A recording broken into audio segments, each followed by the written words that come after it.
Selamat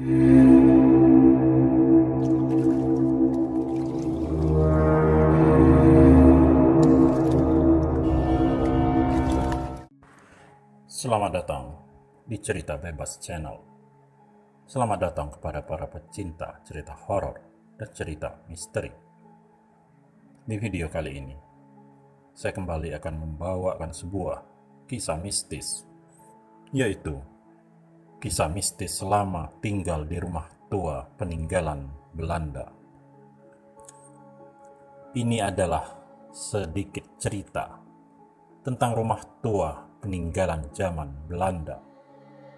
Rumah yang kebetulan pada waktu dulu pernah menjadi tempat tinggal kami sekeluarga.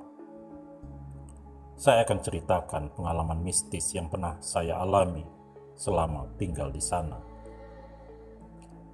Kami dulu tinggal di Surabaya, tepatnya di Jalan Trengganu. Di lingkungan rumah kami, di mana hampir semua rumah adalah peninggalan orang Belanda dengan model rumah gaya Eropa.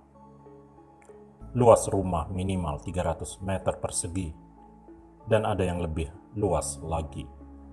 Temboknya tebal dan plafonnya tinggi. Sejak lahir sampai dewasa, saya tinggal di rumah itu bersama saudara-saudara saya. Suka dan duka kehidupan mengiringi selama perjalanan kehidupan kami di sana. Namun ada sedikit cerita yang selama kami menetap di sana, yaitu adanya hantu Belanda yang juga bercokol di rumah kami. Entahlah, saya juga tidak tahu kenapa rumah zaman Belanda identik dengan rumah yang berhantu. Mungkin rumor itu masih dipercaya oleh sebagian orang. Bagi saya pribadi, saya percaya bahwa rumah zaman Belanda memang banyak hantunya, dan saya sudah membuktikan sendiri. Di antara saudara saya yang jumlahnya 5 orang termasuk saya, ternyata saya yang sering mengalami hal-hal mistis selama tinggal di rumah tersebut. Kalau boleh saya ungkap, sudah beberapa kali saya melihat penampakan makhluk halus. Saya tidak tahu mengapa bisa begitu. Padahal saya bukan orang yang berbakat melihat hantu seperti kelompok indigo. Kalau orang indigo, sepengetahuan saya, di mana dia dengan cara sengaja dapat melihat penampakan makhluk halus. Tapi beda dengan saya, secara tak sengaja kadang-kadang saya bisa melihat keberadaan makhluk halus. Saya akui takut jika melihat penampakan makhluk dunia lain tersebut. Lantas makhluk halus macam apa yang pernah saya lihat? Saya bukan tipikal orang yang suka bohong atau mengarang-arang cerita. Oleh karena itu saya akan ceritakan apa adanya. Yang pertama, saya pernah tahu makhluk halus yang merubah bentuknya mirip seperti ayah saya. Jadi saat itu pas menjelang maghrib, terjadi hujan deras di tempat kami dan aliran listrik dipadamkan oleh PLN. Jadi rumah kami gelap semua.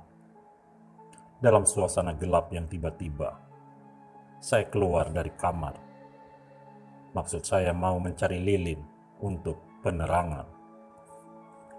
Dalam suasana gelap, pada saat saya membuka pintu kamar, tiba-tiba saya melihat seperti ayah saya sedang berjalan keluar dari kamar mandi dan mau masuk ke kamarnya, yang kebetulan melewati pintu kamar saya.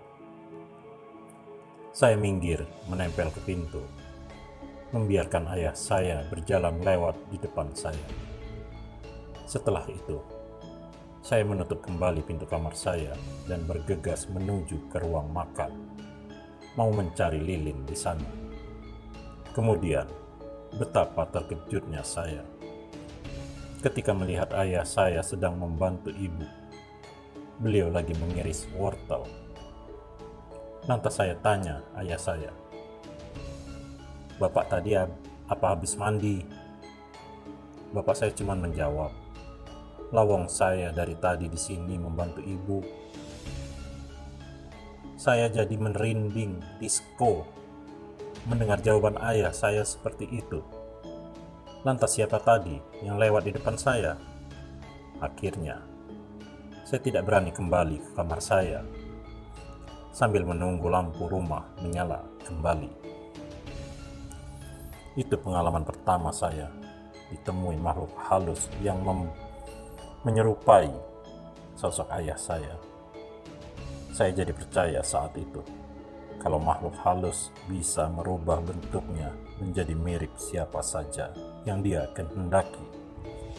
Pengalaman kedua, saya pernah pada saat mau tidur di sofa ruang tamu pada jam 12 malam.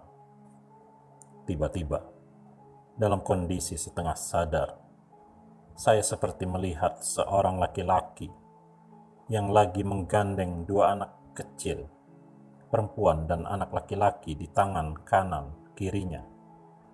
Saat itu juga, saya tidak jadi tidur karena takutnya bukan main. Kemudian, mereka bertiga menghilang dari penglihatan saya, entah kemana. Ini pengalaman mistis yang ketiga yang saya alami sendiri. Pada saat itu, sekitar jam 23.30 malam atau setengah 12 malam, saya berdiri di serambi depan rumah sambil bersandar di tembok. Suasana hening, sepi saat itu di Jalan Trengganu. Saya tidak tahu kenapa suasana begitu sepi dan senyap saat itu. Baru beberapa menit saya bersandar di tembok teras rumah. Tiba-tiba, dari arah timur sebelah kiri saya melihat seperti sesosok wanita yang sedang berjalan perlahan dan wajahnya merunduk menuju ke arah saya. Wanita itu memakai baju long dress warnanya putih dengan rambut hitam yang panjangnya sampai ke pinggang. Saat pertama melihat wanita itu, tidak ada reaksi apa-apa. Tetapi ketika saya memalingkan pandangan saya ke depan, tiba-tiba saya jadi merinding di mana bulu tangan, bulu tengkuk, dan rambut saya di kepala semuanya jadi berdiri, tegak, kencang semua. Ada apa ini? Kemudian saya palingkan lagi muka saya ke arah wanita itu yang masih berjalan perlahan menuju ke arah saya.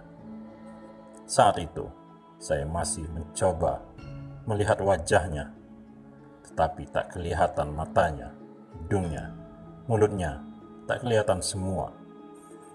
Sampai mengusap-ngusap kedua mata, saya berusaha mengenali siapakah wanita tersebut. Akhirnya, nyali saya jadi ciut, dan takutnya bukan main. Coba Anda bayangkan, di malam yang sepi, sendirian lagi, malah ketemu sama sundut bolong. Apa yang terjadi kemudian?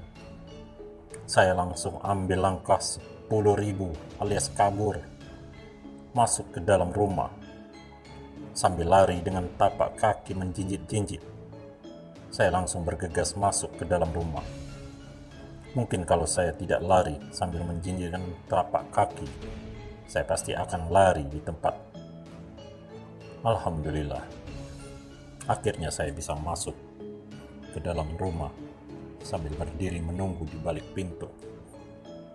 Tak lama kemudian saya mendengar anjing menggonggong berulang-ulang, seperti melihat sesuatu tepat di depan rumah saya. Saya jadi tambah yakin kalau wanita yang di depan rumah itu pasti sundel bolong. Kenapa saya yakin itu benar? Karena anjing yang menggonggong terus itu sebagai pertanda yang menunjukkan bahwa dia sedang melihat keberadaan makhluk halus yang ada di depannya. Itulah kisah mistis yang pernah saya alami selama saya dari kecil hingga dewasa tinggal di rumah tua zaman peninggalan Belanda di kota Surabaya. Demikianlah kisah mistis kali ini. Semoga Anda terhibur dan tidak mimpi buruk. Terima kasih.